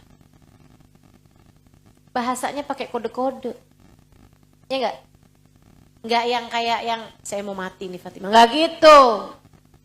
Orang keren tuh bahasanya keren. Orang indah tuh bahasanya indah. Sayyidah Fatimahnya ngerti digituin tuh. Fatimah, ini Jibril tiap tahun biasanya sekali doang nih, kali 2 kali nih kayaknya udah deket nih Fatimah. Udah paham deketnya tuh apaan. Gak kayak deket apa tuh ya maksudnya ya. Gak gitu. Deket apa wahai Rasulullah. Gak gitu teman-teman sekalian. Udah paham. Makanya nangis Sayyidah Fatimah. Nangis kenapa? Ngebayangin dunia tanpa Nabi Muhammad.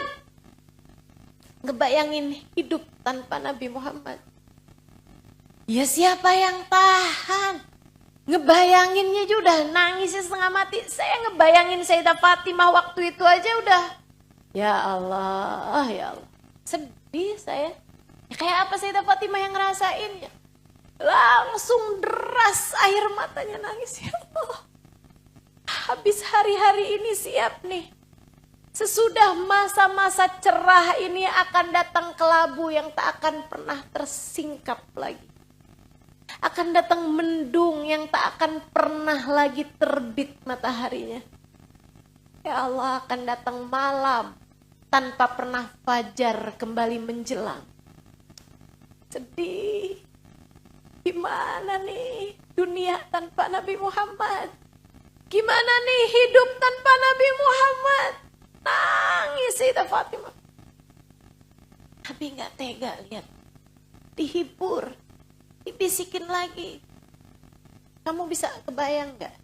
Kalau kamu orang yang punya cinta besar terhadap seseorang, kamu pasti bisa ngebayangin hiburan Nabi kira-kira apa. Dan Nabi tahu itu. Hiburan yang akan disampaikan Nabi kepada Sayyidah Fatimah ini kira-kira apa gitu. Nabi udah tahu itu. Dan Nabi tahu persis apa yang bisa bikin Sayyidah Fatimah senyum sesudah itu. Teman-teman saya sekalian, tentu bukan urusan dunia. Yang lagi dibayangin dunianya jadi gelap kok tanpa Nabi Muhammad. Tentu bukan urusan.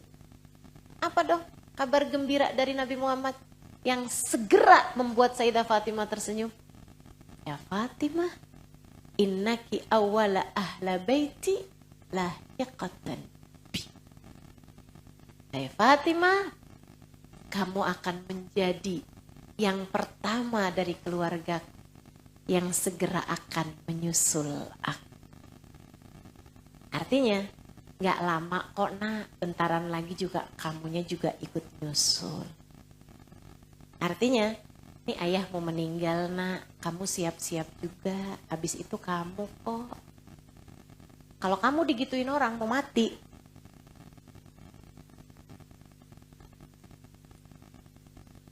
tambah kejer nangisnya. Kenapa kamu bakal tambah kejer nangisnya? Karena cintamu kepadanya di bawah cintamu kepada dirimu sendiri. Tapi Fatimah, cintanya kepada ayahandanya di atas cintanya kepada dirinya sendiri. Bahagiaku hilang tanpamu, wahai Rasulullah.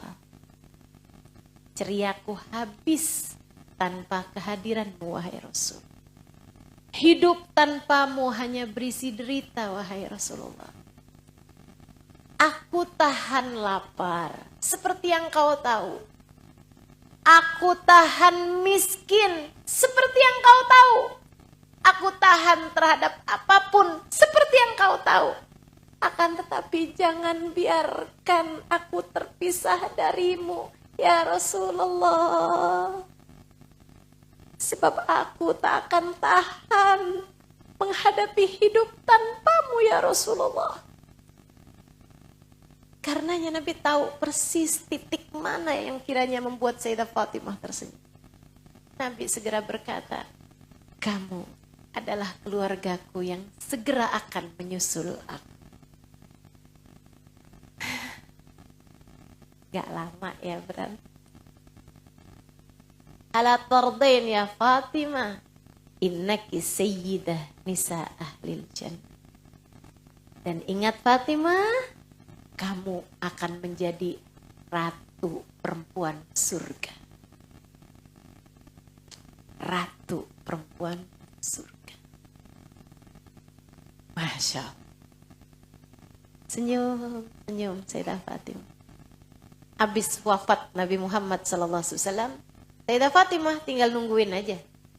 Hari demi hari, hari demi hari, hari demi hari. Tiap kangen sama ayahnya nangis, terziarah ke makam ayahnya. Kemudian ibadah, kemudian ya itu sih secara fisik aja sih sebenarnya terpisah, hati sih tetap hidup bersama dengan ayahnya. Sampai sebulan, 2 bulan, 3 bulan, 4 bulan, 5 bulan, sampai 6 bulan kemudian di saat hari kewafatannya, itu teman-teman, di masa 6 bulan tuh, kerjaan Sayyidah Fatimah selain ibadah apaan? Ngobrol sama temennya, namanya Asma binti Umais. Ustazah kok hafal? Saya hafalin. Asma, saya tuh kepikiran deh. Apaan Fatimah? Saya kepikiran kalau saya meninggal dunia saya malu banget dah. Malu apaan? Ntar kan jenazah saya dikafanin tuh, tutupin kain kafan. Ntar kelihatan dong badan saya. Orang laki yang bawa kan belum tentu. Maksudnya zaman itu belum ada keranda. Dibawa gitu. Dibawa jenazah gitu. Bayangin gak sih Asma? Badan saya gitu jadi kelihatan. Kan orang gak ada kain kafan yang gombrong. Kain kafan kan pasti mengikat badan. Mengikat badan kan kelihatan badannya. Bentuk badannya kan kelihatan. Itu Sayyidah Fatimah gak mau, padahal udah meninggal teman-teman. Nih yang kerjaan suka selfie, pakai baju ketat-ketat. Malu gak kamu sama Sayyidah Fatimah? Sayyidah Fatimah udah meninggal, gak mau wajahnya, gak mau badannya kelihatan orang. Emang kenapa Fatimah? Jadi orang pada lihat gitu, Fatimah tinggi apa pendek, Fatimah gemuk apa kurus gitu. Malu kan, badan saya jadi kelihatan. Fatimah, saya pernah loh waktu itu. Waktu saya jalan-jalan ke negara yang lain, daerah yang lain, itu saya pernah ngelihat orang pakai kurung batang, pakai keranda gitu. Mereka tuh kayak pakai kayu-kayu gitu Fatimah, terus ditutupin kain gitu. Jadi badannya gak kelihatan. Oh iya, kamu bisa gak ngasih tahu gitu sama orang laki-laki mahram kamu gitu biar dia ngasih tahu sama tukang kayu. Boleh? Ntar saya bilangin dah sama suami saya. Dia bilangin, teman-teman saya sekalian, dibuatkanlah kurung batang, keranda untuk Sayyidah Fatimah. Sayyidah Fatimah orang pertama dalam Islam yang pakai keranda. Kenapa tuh sampai dipikirin sama Sayyidah Fatimah? Biar beliau itu tidak terlihat, bukan aurat loh teman-teman, bukan aurat, auratnya ketutup, bentuk tubuh segitunya tuh. Dan dilihatnya tuh sama siapa? Sama orang-orang soleh. Sahabatnya Nabi Muhammad semua soleh. Kalaupun dilihat tuh sama orang-orang soleh. Segitunya nggak mau Sayyidah Fatimah. Dari jaganya terhadap aurat. Ya Allah, mudah-mudahan kita dikaruniai kemampuan untuk menjaga diri. Dari dilihat dan melihat laki-laki yang bukan mahram kita. Amin. Ya Rabbal Alamin. Teman-teman saya sekalian, hari kewafatannya beliau udah tahu. Karenanya udah siap-siap. Kenapa tahu? Para wali gak sama sama kita. Para kekasih-kasih Allah SWT tuh gak sama sama kita. Ustazah, jadi Sayyidah Fatimah itu wali. Ya wali lah. Menurutmu gitu? Wali itu artinya apa sih Ustazah? Kekasih Allah. Para kekasih Allah, aulia Allah. Wali itu satu. Gitu ya. Kalau perempuan berarti waliyah. Teman-teman, perempuan tuh kalau solehahnya yang udah kayak Sayyidah Fatimah, Sayyidah Aisyah, ya nggak mungkin nggak wali. Udah pasti waliyah min aulia illah. Kan begitu ya? Jadi teman-teman sekalian nih Sayyidah Fatimah. Udah tahu para wali-walinya Allah tuh banyak yang meninggal dunia tuh udah tahu kapan meninggalnya. Kapan meninggalnya. Ustazah udah tahu belum kapan meninggalnya? Nggak tahu lah, orang saya bukan wali. Doain aja ya nggak? Siapa tahu kapan-kapan saya jadi wali gitu. Kalau saya jadi wali kan teman-teman juga seneng. Doa saya mustajab, saya bakal doain yang lain.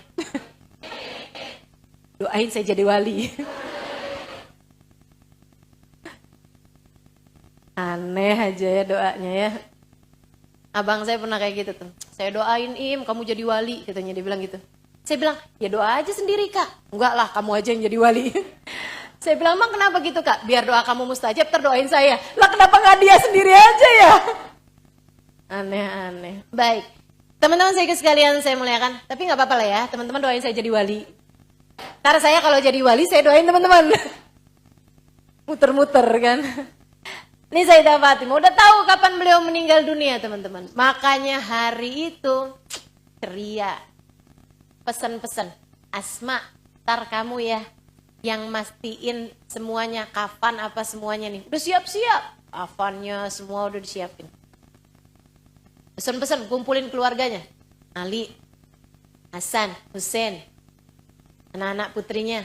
Pokoknya ya, mandiin jenazah, nih. Kalian, jangan biarkan ada sesiapapun melihat aurat ibundamu ini. Lebek mama. Nanti pokoknya udah dipesenin semuanya tuh.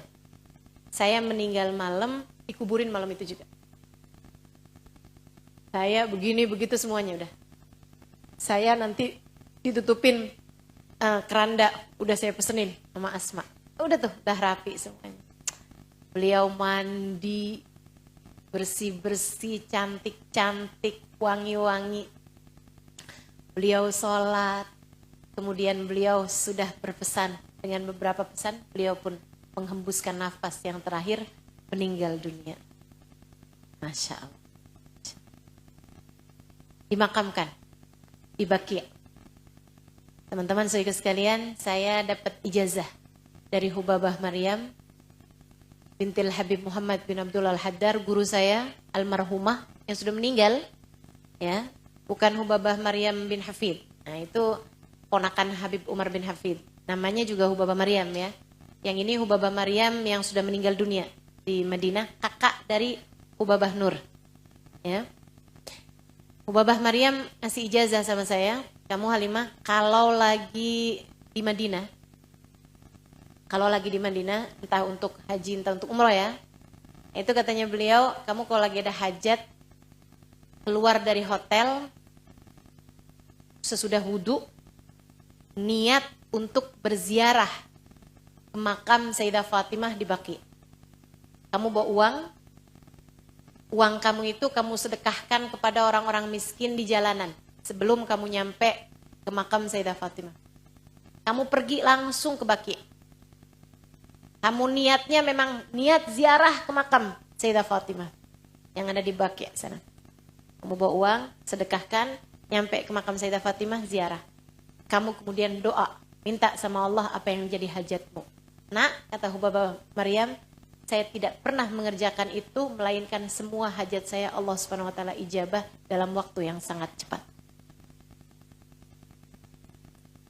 Ya, saya juga ngasih ijazah nih sama teman-teman. Qabiltul ijazah ya. Jadi silahkan tuh, kalau pas lagi di Madinah ya, lagi umroh gitu. Terus teman-teman sekalian yang saya muliakan, kalau kita nih sekarang kayak kepengen nyambung-nyambung hati sama Sayyidah Fatimah selain dengan cara seperti ini kan lagi nyambung hati nih. Berasa nggak lagi disambungin? Berasa insya Allah ya, udah mulai sedikit lebih dekat sama Sayyidah Fatimah gitu. Itu kepengen lebih dekat lagi, sambungin hati teman-teman sekalian. Kalau habis sholat tuh, cobain baca Fatihah untuk Sayyidah Fatimah secara khusus. Ya, boleh sesudah kamu baca-baca zikir, kemudian kamu baca Fatihah. Boleh juga begitu habis selesai salam sholat, kamu langsung baca Fatihah juga boleh. Gitu ya. Al-Fatihah ila ruhi Sayyidah Fatimah Zahra radhiyallahu ta'ala anha wa ardaha, annallaha yaghfir laha wa yarhamha wa yu'li darajatiha fil jannah wa yanfa'una barakatiha wa asrariha wa anwariha wa ulumiha wa nafahatiha fid din wa dunya wal akhirah. Al-Fatihah. Kamu baca Fatihah. Sudah kepanjangan yang tadi. Al-Fatihah ila hadrati Sayyidah Fatimah Zahra. Al-Fatihah. Dah gitu. Ya. Berharap keberkahan dari beliau.